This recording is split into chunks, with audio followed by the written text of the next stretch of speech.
우리도 하면은 이만큼 할 수 있을 텐데 하는 마음을 늘 하고 있습니다. 오늘은 우리 유미 유나 가정이 여행을 갔습니다. 그래서 오늘은 그 유스그룹 시간이 없고 바로 말씀을 드리도록 하겠습니다. 오늘 우리에게 주어진 말씀이 갈라디아서 5장에 나오는 말씀인데요. 이 말씀 역시 우리 그 성서 주기표에 나와 있는 오늘 보아야 하는 그 바울 서신 중에 한 말씀입니다. 대부분 그 복음서의 말씀을 제가 선택하지만 오늘은 바울 서신에 있는 말씀을 택했습니다. 갈라디아 교회, 초대교회가 생겨난 곳이지요.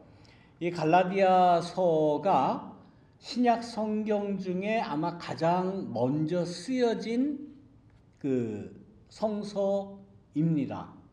그러니까 우리는 신약 성서 그러면 마태복음서부터 이렇게 쭉 있으니까 이 순서대로 쓰여졌겠거니라고 막연하게 생각할지 모르지만 그렇지 않아요. 바울 서신이 주로 먼저 쓰여졌어요. 그 중에서도 갈라디아서가 제일 먼저 쓰여진 것으로 전해지고 있습니다. 그 어느 성서가 먼저 쓰여졌느냐, 복음서가 왜 나중에 쓰여졌느냐 하는 말씀은 뭐 나중에 이제 그 성경 공부할 기회가 되면 그때 말씀드리도록 하고, 예수님 십자가 달리신 이후에 그 이후에 그 예수님 따르던 그 성도들은 아직 교회가 형성이 되질 않았죠. 극심한 혼란을 겪었어요. 왜냐하면 어떤 종교라고 할 때는 종교를 구성할 수 있는 여러 요소들이 있어요. 어떤 신을 믿느냐, 그 신의 가르침이 무엇이냐, 경전이겠죠. 그 다음에 그 경전을 뒷받침하는 교리겠죠. 그 다음에 그런 성서적인, 교리적인, 이렇게 형이상학적인 것 이외에도 중요한 것이 교회가 있어야 돼, 장소가 있어야 되잖아요. 이런 것들이 거의 다 형성되기 전에예요.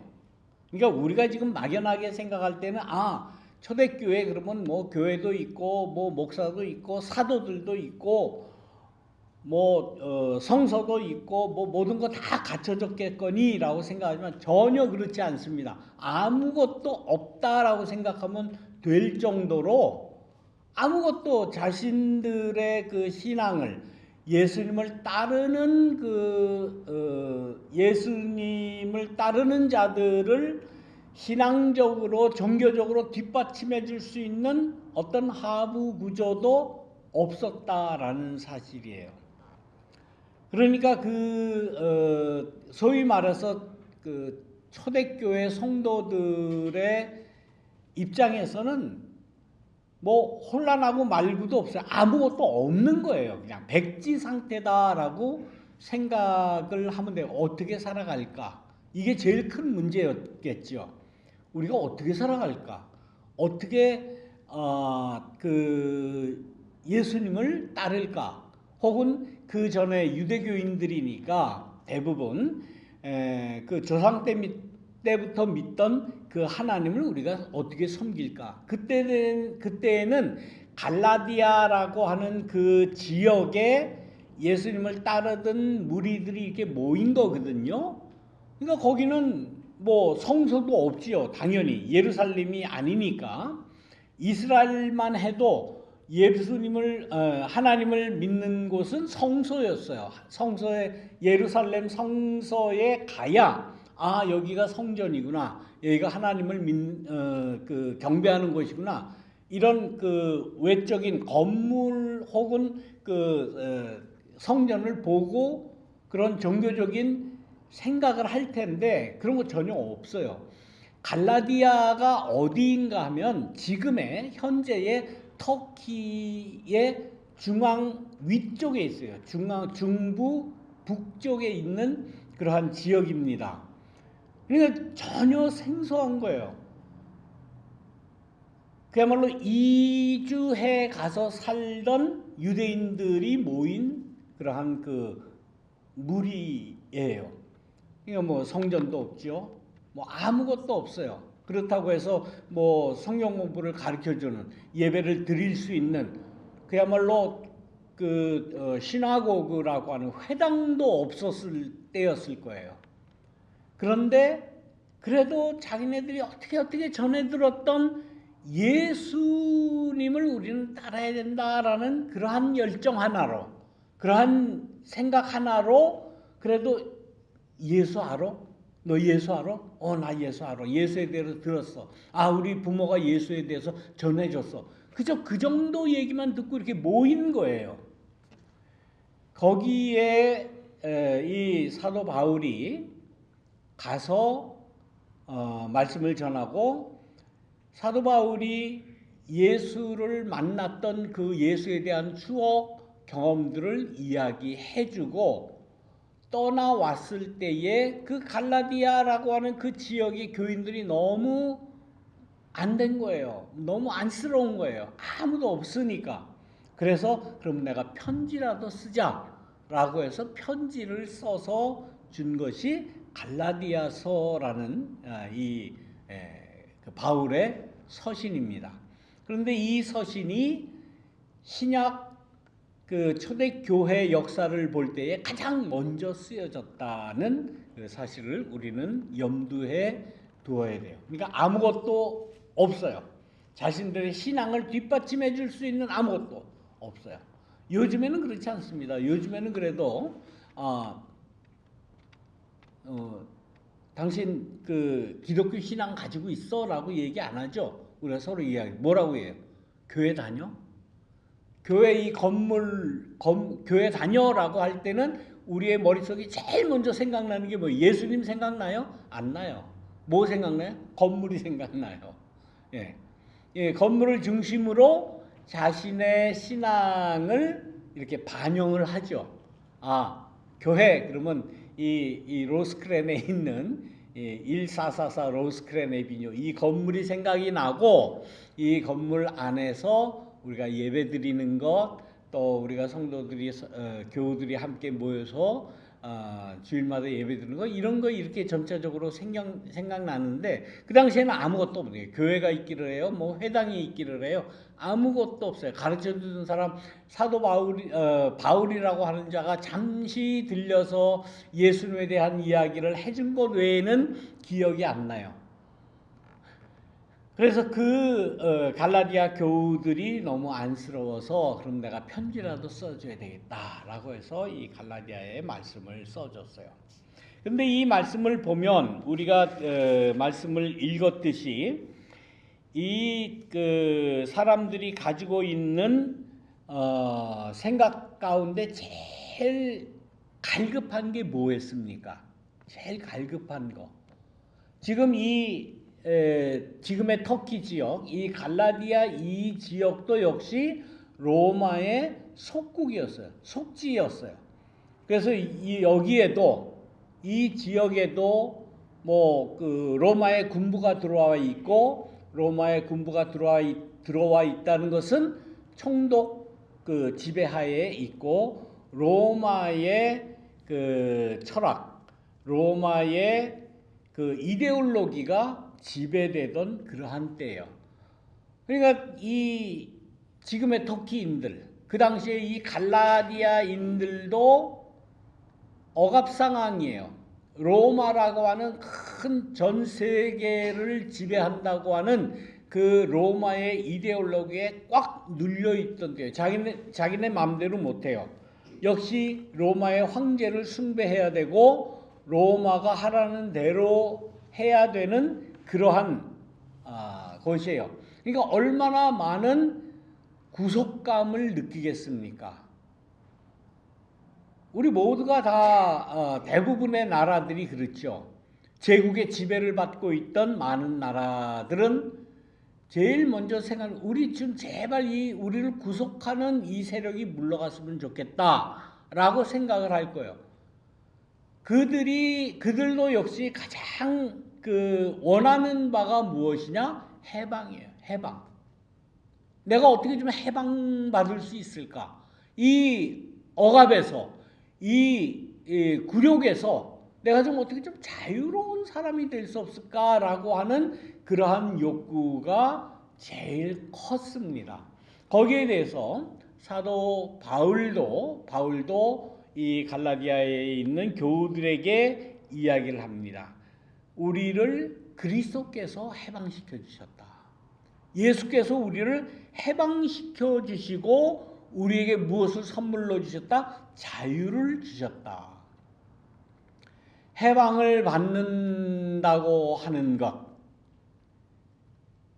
우리는 지금 어떤 구속감을 느끼는 그 감정이 우리에게는 뭐 별로 없죠. 우리를 뭐 구속한다 이런 생각은 아마 별로 하시지 않을 겁니다.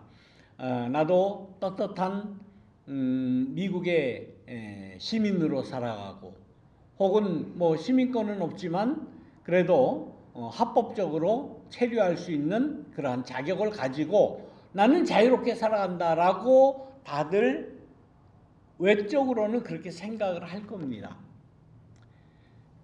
그러나 사도 바울이 갈라디아 교인들에게 이야기한 이 해방과 자유라고 하는 것은 로마가 갈라디아 지방을 지배하고 있기 때문에 느끼는 그러한 그 구속감, 그런 것만 이야기하는 것이 아니라 인간이면 누구나 다 느낄 수밖에 없는 어떤 무엇에 의해서 내가 억눌려 있는 것에서의 해방이 우리에겐 필요하다고 이야기를 하는 거예요. 우리는 뭐 억눌림도 없는데 자꾸 우리가 억눌린다, 해방받아야 된다라고 이야기하는 게 좀 이해가 안 되실지는 모르겠지만은, 우리의 그 인식이나 정신세계를 꽉 누르고 있는 것이 없는 것 같습니까, 여러분들?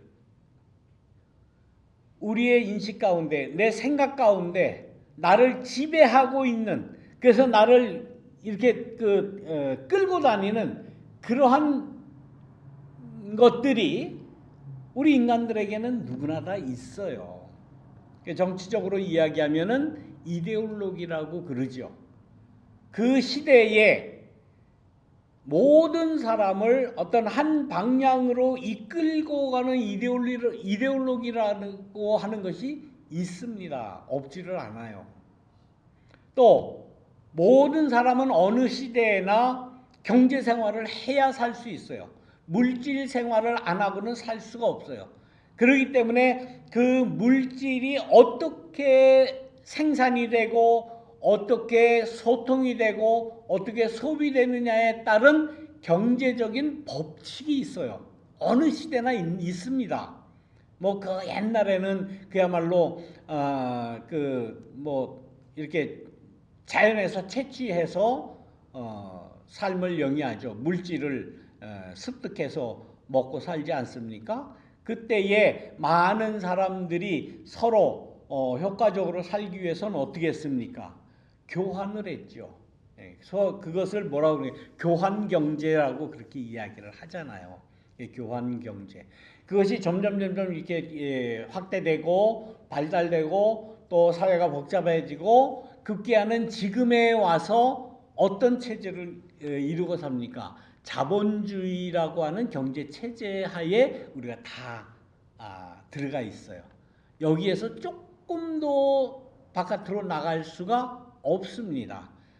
아무리 이렇게 이야기해도, 아무리 하나님께서 우리에게 생명을 주셨다, 하나님의 말씀대로 살아야 된다라고 하는 이 설교하는 이 목사도 지금 현재의 현대 사회에, 특히 이 미국의 경제 제도의 법칙에서 요만큼도 밖으로 나가질 못해요. 거기에 딱 제한되어서 살아갑니다. 이런 것을 이데올로기라고 그래요. 아니 그게 경제지 왜 이데올로기냐라고 얘기하시면 어떻게 설명을 드려야 될지 모르겠는데 설명하려면 너무 많은 시간이 걸리니까 경제적인 그러한 어떤 제도권 하에 우리가 딱 갇혀 있다고 하는 것을 우리가 염두에 둬야 돼요. 그리고 우리가 생각하는 것, 우리가 인식하는 것도 우리가 지금까지 평생 받아왔던 교육, 그리고 우리가 평생 신앙으로 받아들였던 교회의 어떤 교리의 범주 내에 있다고 하는 사실이에요. 거기에서 한 발자국이라도 바깥으로 나가면 교회에서는 뭐라고 합니까? 이단이라고 그래요. 이단자라고 이야기해요. 그건 하나님의 뜻이 아니다라고 이야기를 해요. 또 우리가 지금까지 가지고 있던 이 국가 이 권력이라고 하는 것이 우리에게 준 이 이념에서 조금이라도 한 발자국 다른 생각을 하게 되면 뭐라고 그럽니까? 빨갱이라고 그런 소리를 듣는 거예요. 빨갱이라고 듣는 사람이나 빨갱이라고 말하는 사람이나 빨갱이가 뭔지도 몰라요. 뭔지도 모르면서 그런 얘기를 하는 거예요. 그러니까 그만큼 이데올로기에 이게 찌들어 산다는 거예요. 경제체제도 역시 마찬가지입니다.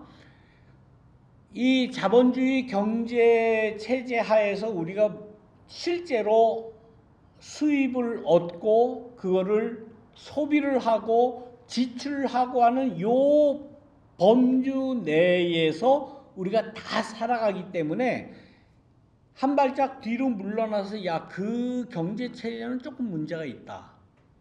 이건 분배에서 문제가 있고 이 체제는 이건 빈익빈 부익부를 조장하는 그러한 체제다라고 이야기하면 다짜고짜 그 빨갱이 생각을 가지고 있는 거 아니야? 빨갱이 아니야? 라고 그런 얘기를 들어요.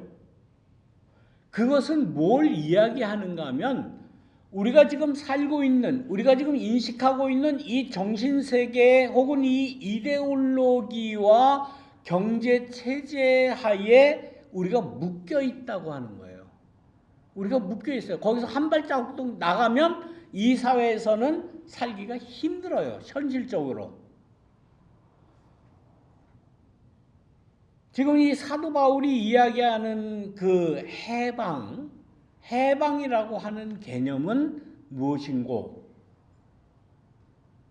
그 당시에 모든 사람들이 당연하다고, 우리는 그 체제 아래에서 살아야 된다고, 그 개념 아래에서 내 생각에 나래를 좀 활짝 피고 다른 생각을 조금이라도 하고 조금 더 광범위한 생각을 하는 것을 허용을 안 해요. 이 사회가.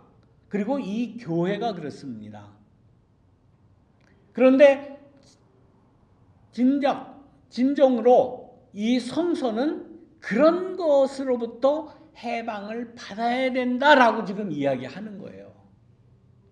왜 상상의 나래를 왜 활짝 펴지를 못합니까? 왜 이 사회가 주는 그 이데올로기 내에서만 딱 이렇게 옹크리고 그 생각만 해야 되느냐고요. 왜 자본주의 경제 체제가 주는 딱 그 경제 제도 하에서 내가 노동을 해서 돈을 벌고 그걸 가지고 마켓에 가서 소비를 하고 사용을 하고 그래서 내 뜻을 이루고 내 생명을 육체적인 생명을 유지하고 건강을 유지하고 영양을 공급받고 왜 그 생각만 하느냐고요. 인간은 그렇게 되어 있질 않습니다. 내가 가지고 있는 것이 조금 남으면 없는 사람을 도와주고 없는 사람에게 나누어 줌으로써 내가 참 좋은 일을 했구나. 내가 착한 일을 했구나라는 그러한 뿌듯함을 느낄 수 있는 것이 사람이에요. 그거는 동물들도 그래요. 많은 반려동물 키우는 그러한 여러 유튜브나 이런 거에도 많이 나오죠. 강아지라고 그러면 안 돼. 개가 있는데 그 개가 새끼를 낳았어요. 그 주인이 먹을 것을 이렇게 나누어 주는데 어미에게만 계속 줘요. 그러면 그 어미가 그 개도 말하는 것 같이 이렇게 손으로 막 이렇게 하더라고요. 자기에게 주는 거, 자기에게 주면 막 이렇게 손으로 이렇게 하고 새끼 먼저 주라고. 그런 거 분명히 그런 게 있더라고요. 그러니까 개에게도 동물에게도 새끼를 먼저 먹여야 된다. 새끼를 먼저 살려야 된다. 라고 하는 그러한 본능이 있는 거예요. 그러나 자본주의 경제체제는 그런 거를 염두에 두지 않습니다.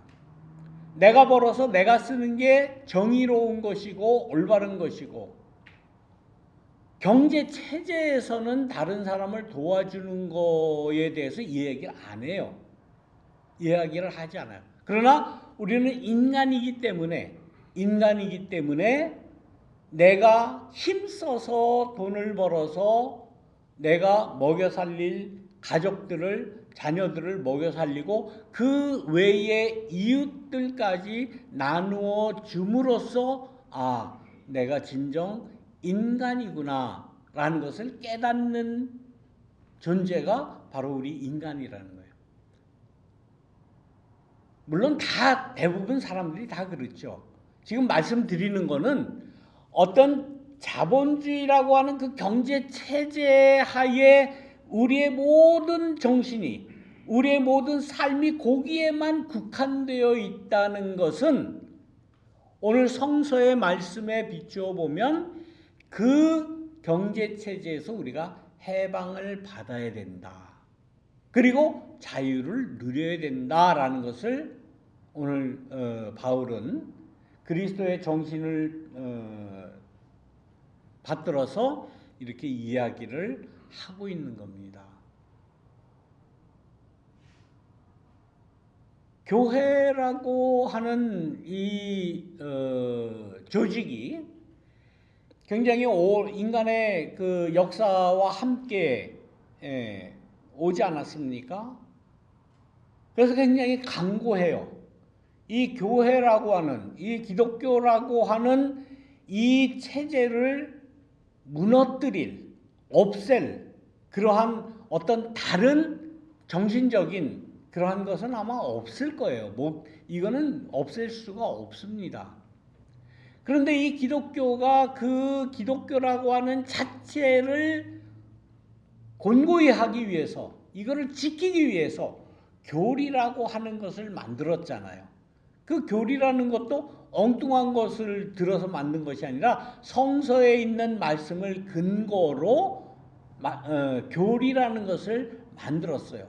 쉽게 말하면 율법이라고 하는 것을 성서를 근거로 해서 만들었다고요. 다른 데서 가져온 게 아니에요. 그런데 그 교리가 인간을 억누르는 그러한 역할을 많이 했다는 것을 예수님은 그 복음서에서 누누이 말씀을 하셨고, 특히 율법학자들과의 그러한 갈등을 통해서 바리새인들과의 갈등과 사두개인들과의 갈등, 그 다음에 제사장들과의 그러한 그 많은 갈등 구조를 통해서 복음서에서는 우리에게 많이 이야기를 하는 거예요. 쉽게 말하면 종교에서 이야기하는 교리, 그거 절대적인 것이 아니다라는 거예요. 거기에서 해방돼야 된다라고 하는 것이 예수님의 뜻이에요. 그래서 말씀하지 않습니까? 진리를 알지니 진리가 너희를 자유케 한다. 하나님의 진리를 알기 위해서 우리는 무던히 노력을 합니다. 기독교 신앙을 가지죠. 또 교회 다니죠. 봉사도 하죠. 이웃 사랑을 위해서 도움을 실천하기 위해서 뭐 등등 헌신도 하죠. 특히 헌금도 하죠. 평생을 이 기독교 신앙 안에서 살기 위한 것은 뭐예요? 내가 뭔가 진리를 한번 좀 깨닫기를 원한다. 그런데 이 성서에는 진리를 깨닫는 것만이 중요한 것이 아니라 어떤 진리를 탐구하고 진리를 깨닫고 진리를 알고 뭐 마치 그 학자가 진리 탐구를 위해서 공부를 하고 논리를 개발하고 뭐 교리를 연구하고 이런 것이 다가 아니라 결국은 뭡니까? 거기에서부터 해방받는 것이 가장 중요한 것이다라고 오늘 본문은 설교를 하고 있는 거예요. 어떤 체제나 어떤 이념이나 어떤 우리에게 주어진 것으로부터 해방을 받는 것이 우리에게는 중요하다. 못 모르는 어설픈 학자들이나 뭣도 모르는 어설픈 목사들은 그거는 하면 안 된다. 하나님이 주신 말씀 안에 우리가 꼭 거기 안에만 살아야지 조금이라도 한 발짝으로 나가면은 그거는 죄다 라고 이야기를 해왔어요. 지금까지. 거기에서 해방이 돼야 돼요. 죄다라고 이야기하고 거기서 나가면 안 된다라고 이야기하는 것 그 자체에서부터 해방을 받고 자유를 누리는 것, 이것이 예수님의 뜻이고 그 예수님의 뜻을 전한 사도 바울이 지금 주장하고 있는 바가 바로 그거예요. 자유로워라. 제발 좀 자유롭게 생각해라. 자유롭게 살아라. 자유롭게 사고해라. 자유롭게 삶을 누려라 라고 하는 것이 예수님과 사도 바울의 가르침입니다. 여기에서 이야기하는 자유롭다라고 하는 것은 그 이후에 여러 가지 말씀으로 우리에게 이야기합니다. 자유롭다는 것을 빌미로 자기 마음대로 하는 것, 그거는 올바르지 않다라고 이야기하잖아요. 육체의 행실은 환히 드러나는 것이다. 자유롭다고 자기 마음대로 하는 것 물론 아니죠. 우리 다 그런 건 다 아니까 뭐 더 설명할 필요 없어요. 자유롭다고 그래서 그러면 마음대로 음행을 하고 더러운 거 방탕하고 뭐 우상 숭배도 하고 마술도 하고 뭐 이런 것들 뭐 무당 불러다 굿도 하고 뭐 이런 것 뭐 분쟁도 하고 분열도 하고 파당도 짓고 이렇게 하라는 말이 아니라는 것을 우리는 다 알잖아요. 네. 이런 것이 아니라 처음에 말씀하시는 대로 해방을 받았고 그 다음에 자유를 얻었다면 그 다음에는 섬기라고 이야기를 하는 거예요. 그래서 오늘 그 제목을 해방, 자유, 섬김 이 세 가지가 우리 신앙인들이 살아야 하는 그 삶의 모범이다라고 말씀드릴 수가 있는 것입니다. 내가 자유롭다면, 내가 해방을 받았다면 그 해방감으로 섬겨야 돼요. 누군가를 섬겨야 돼요. 아직 해방받지 못한 사람이 있다면 그도 해방을 받을 수 있도록 그를 섬기는 것. 다른 사람이 자유하지 못한 사람이 있다면 나는 자유로운데 나는 자유롭게 살아. 난 깨우친 사람이야. 난 자유로운 사람이야. 나는 그런 생각 안 해. 나는 그런 고루한 생각, 그런 생각하면 안 돼. 라고 멈추는 것이 아니라 그렇지 못한 사람을 위해서 사랑으로 섬겨주고 사랑으로 해방받을 수 있도록 사랑으로 자유를 누릴 수 있도록 섬기는 것. 이것이 신앙인들이 해야 하는 그러한 일이다라는 말씀입니다. 그래서 예수님의 말씀대로 신앙을 가지고 사는 것은 그렇게 쉬운 문제가 아니에요. 우리가 왜 이렇게 구속을 받고 살아야 되느냐? 그 구조 악을 알아야 거기에서 해방될 수 있는 것 아닙니까?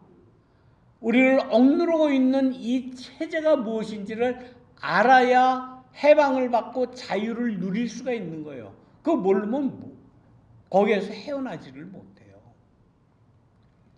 그래서 신앙인으로 살아가는 것, 예수님을 따라 사는 것, 사도 바울의 이 가르침대로 살아간다고 하는 것은 우리의 삶을 살아가는 동안 많은 학습이 필요합니다. 많이 사고를 해야 돼요. 많이 배워야 돼요. 아이고 뭐 교회에서 목사님이 이렇게 얘기했다. 목사 얘기를 어떻게 믿어요?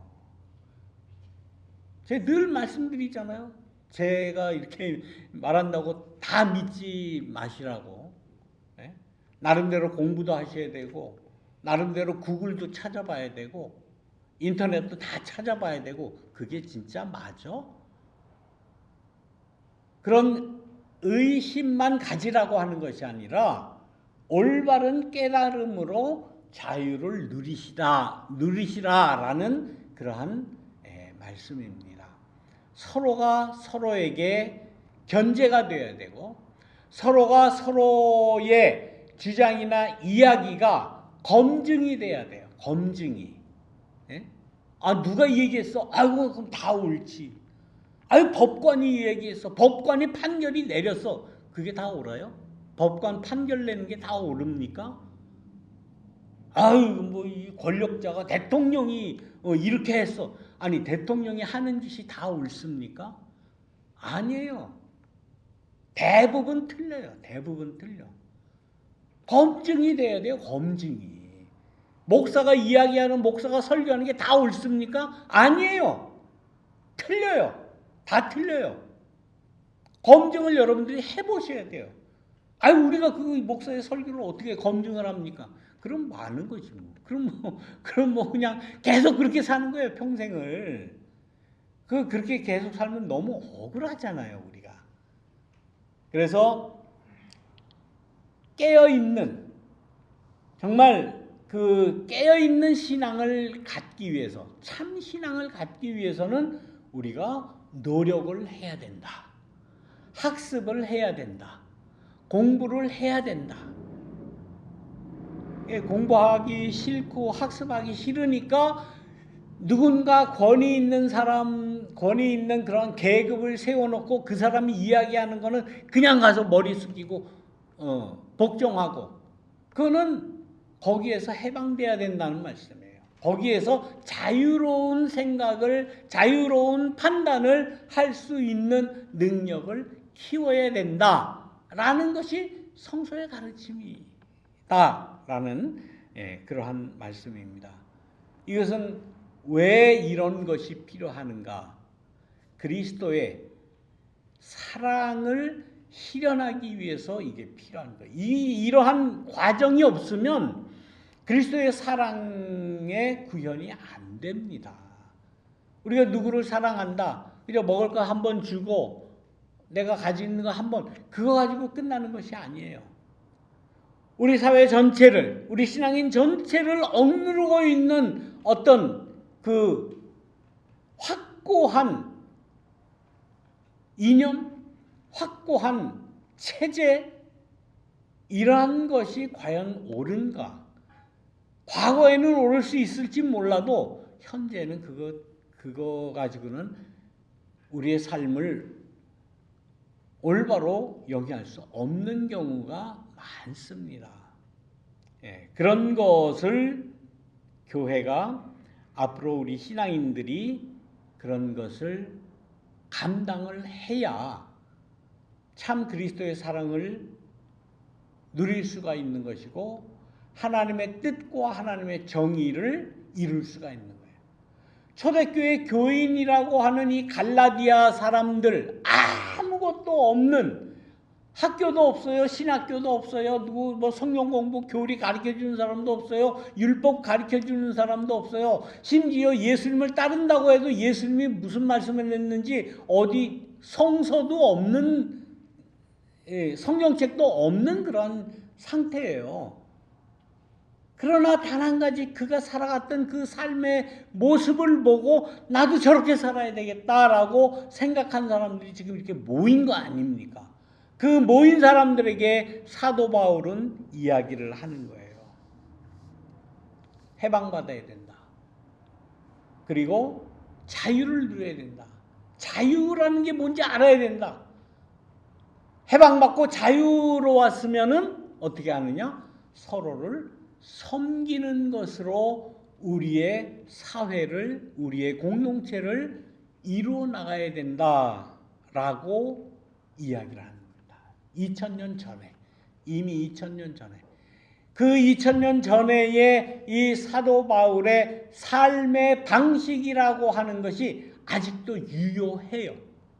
아직도 이것보다 더 유효한, 더 성스러운, 더 하나님의 정의에 가까이 가는, 예수님의 사랑에 가까이 가는 그러한 방법은 아직은 없어요.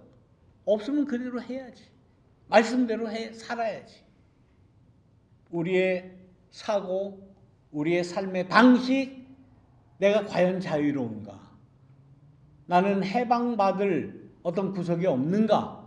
늘 기억하며 생각하며 우리의 생각을 리프레시 해가는 그런 과정이 신앙의 과정이다라는 기억을 하시기 바랍니다. 해방받으시기를 바랍니다. 자유로우시기를 바랍니다. 그리고 서로 섬기시기를 주님의 이름으로 축원합니다. 기도하겠습니다. 사랑이 많으신 하나님 감사합니다. 우리를 해방시켜 주시기 위해서, 우리에게 자유를 허락하시기 위해서 우리에게 귀한 말씀 주심을 감사하며, 우리가 깨닫고 우리가 해방과 자유를 누렸을 때에 섬김으로 우리의 삶을 이어갈 수 있도록 인도하여 주옵소서. 예수님의 이름으로 기도드립니다. 아멘.